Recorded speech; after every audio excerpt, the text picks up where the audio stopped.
Park Farm and Agrobet shahararren gurin da ya shahara wajen samar da gangare 'yan tsakin tsallake tsaunin tsumburewa. Wani abin ban sha'awa sun yi shuhura wajen samar da 'ya'yan kifaye kala daban-daban masu saurin girma. Ga gangariyar abincin kajin da abincin kifi launuka daban-daban masu sa su lafiya da kuzari. Sai gare ku masu sarar 'yan tsaki ko kuma irin 'ya'yan kifaye dama ta same ku maza ku garzaya Park Farm and Agrobet domin sun kware a bangaren magunguna da allurorin kajin har ma da na kifayen. Ga masu buƙatar manya-manyan kaji masu tarin nama don yin shagalin bukukuwa ko walima mun tanadar muku manya-manyan kaji cikin sassauƙan farashi. Ga masu sha'awar yin kiwon muna da ƙwararru masu ba da shawarwari akan abin da ya shafi kiwo. Park Farm and Agrobet na nan a unguwar Sheka sabuwar Abuja kusa da filin board ko kuma ku tuntuɓi ciyaman ɗin ta lambobin waya kamar haka 07033631565 ko kuma 08099895654. Tuna da sunan Park Farm and Agrobet.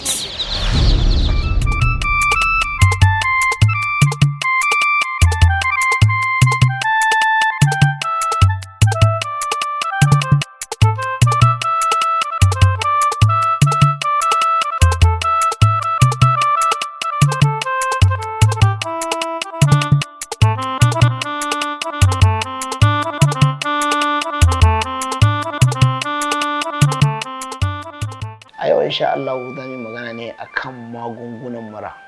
Wayannan magungunan mura da muka tanada muku suna da yawa, za ku muku magana akan kowanne daga cikin su. Muna kawo su ne kala daban-daban saboda yanayin mura ma ita ma kala daban-daban ce. Wata tafi wata ƙarfi, wata kuma bata kai wata ba. Wata farko ce, wata kuma an yi nisa da ita. Akwai peppermint and menthol. Wannan peppermint and menthol magani ne na aiki a ɓangaren wuya da buɗe bakin da kaza take yi, irin neman iska ɗin nan. In dai za ka sha shi, in Allah yadda za ga an samu waraka. Duk wannan toshewar maƙogwaron da wannan majina take taruwa zai ragargaza ta gaba ɗaya, ya ƙasa da ita ko kuma ta fitar da ita ko da wani lokaci.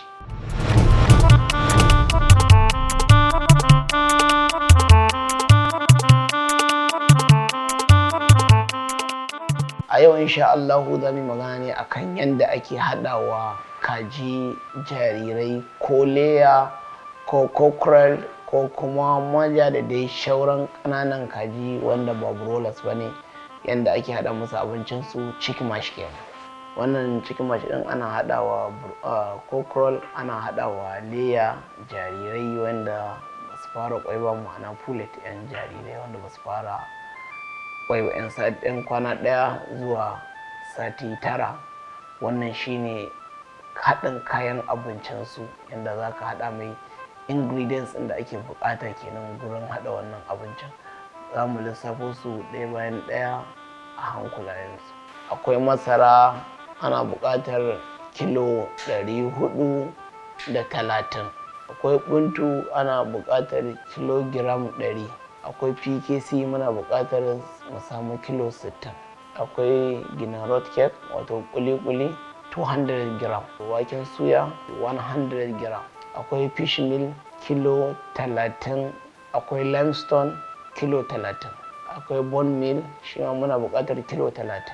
Akwai gishiri, muna buƙatar kilo 25. Akwai promise, ana buƙatar kilo 2.5. Akwai lysine, muna buƙatar kilo 1. Akwai mesonine, muna buƙatar kilo 1. Akwai tolipro, ana buƙatar kilo 1. Wannan su ne kayan haɗin abincin kaza jarirai, ma'ana leya ko kuma cockerel. Kai maja ma za ka iya renanta da su in ba sauri kake yi ba. Wannan zai ƙara wa kajin ƙarfi, zai kuma ɗago su ba tare da sun yi mai ba, balantana da sun fara ƙwai ya riga tsayawa saboda sakamakon mai. Wannan shine jadawalin haɗin abincin chicken mash kenan, chick smash. Wannan shine haɗin abincin ta wanda za ta ci daga ranar farko zuwa sati 9 ko sati 10 kafin ta koma kan gurowa.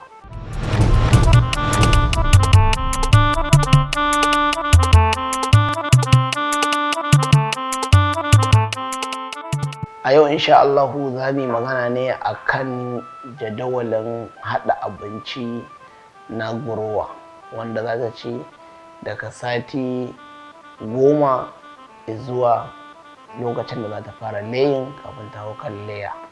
Wannan shine jadawalin abincin nata. Za mu kawo shi yadda suke a tsare, yadda za a haɗa su, yadda za a cakuɗa su a yi musu da su gurin ba su abinci har zuwa kwansu.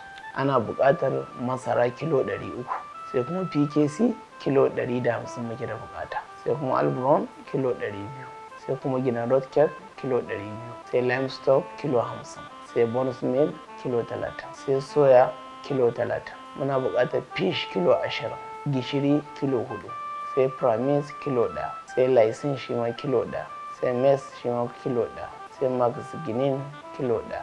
Wannan su ne jadawalin kayan haɗa abinci da za a yi mix, a cakuɗa su, tabbatar kuma su ya juyu, domin mix ɗinsa ya cakuɗu, kowanne ya shiga cikin kowanne, an cakuɗa shi sosai ya haɗu. In ka haɗa wannan to shine abin da za ka riƙa bawa kazarka daga kan gurowa har zuwa lokacin da za ta fara ƙwai, kafin ta samu 10% na ƙwan da take na adadin yawanta, sannan ka koma kan leya. Duk lokacin da za ka haɗa mata wannan abincin ya zamanto ka haɗa shi daidai inda za ta iya cinyewa kafin tsawon wata 3, domin abincin kaza yana iya lalacewa ne a matsayin ya haura wata 3, saboda kwana 90 yake da shi kafin ya lalace. To don haka sai ka haɗa mata abinci daidai da inda ta iya cinyewa a ɗan ƙaramin lokaci, ba tare da ya zarta lokacin da ake da buƙata ba. Sannan ka tabbatar ka ajiye shi a store inda ɓeraye ba za su riƙa shiga ba, kuma suna lalata shi ko suna kashi a ciki ko suna zubar da shi. Sannan ya zamanto ka ajiye shi inda yake babu danshi ba raba, domin shi inda danshi da raba zai haɗe ya dunkule, ya ɗau zafi ya dunkule gaba ɗaya, ya tashi da aiki da ruwa ya taɓa shi. Don haka za ka ajiye shi ne guri mai kyau wanda yake dry a bushe. Shi kenan ana iba ana basu, ana iba ana basu har ya zamanto ya ƙare. In ya ƙare sai kuma ƙara mis ɗin wani a shirya yadda za a cakuɗa wani a haɗa a ƙara ci gaba da basu har zuwa lokacin da za su fara ƙwai. Insha Allah in kai haka ka zaka daga kan gurowa zuwa layin, za ka ga ta yi girma, ta yi nauyi, har ta kai kilo 1.5 lokacin da za ta fara yin ƙwai insha Allah. Aha jama'a, ina mu abota kiwon kaji. Shahararren kamfanin nan mai suna Park Farm and Agrobet sun tanadar muku da tsaftatattun 'yan tsaki masu ƙoshin lafiya. Park Farm kamfani ne wanda ya shahara wajen ba da ingantattun magungunan su da kuma abincin su. Wani abin ban sha'awa, sun yi shuhura wajen samar da 'ya'yan kifaye kala daban-daban masu saurin girma. Bugu da ƙari, suna da jajirtattun ma'aikata masu ba da shawarwari akan kiwon kaji da na kifaye. Sannan akwai sa amarya murmushi, uwar gida kuwa babu yaji, wato dankwalan kaji masu nama. Ina masu shagulgulan biki da walima ko kuma gagarumin taro na kecere ni, yau ga dama ta samu. Park Farm and Agrobet suna da ire-iren irin 'yan tsaki na kowane kamfani daban-daban. Ƙarin bayani, muna nan akan titin Sheka Sabuwar Abuja kusa da filin ball. Ko kuma ku tuntuɓi ciyaman ɗin wato Nura Isiyaku ta lambobin waya kamar haka: 0700331565 ko kuma 080099995654 da kuma 080027876473.